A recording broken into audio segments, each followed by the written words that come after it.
আচ্ছা, আপনি কি করেন? আমি আমি তো রান্না করি। সকালে, দুপুরে, রাইতে সব সময় আমি রান্না করি। সপ্তাহে 7 দিনই আমি রান্ধি। আবার কখনো যদি আমি অসুস্থ হই, তখনও অসুস্থ অবস্থায় আমি রান্না করি। ওষুধ খাওয়ার আগেও রান্না করি, আবার ওষুধ খাওয়ার পরেও রান্না করি।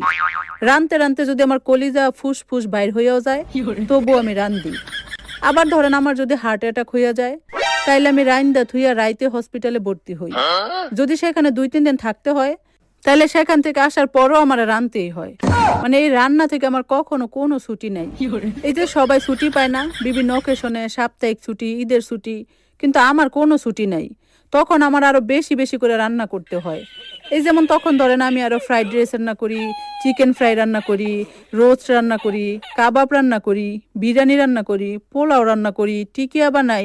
মানে আরো তখন আরো কত ভ্যারাইটিস রান্না করি। ভাই, এই রান্না থেকে আমার ছুটি নেই। আমি শুধু রান্ধি আর রান্ধি।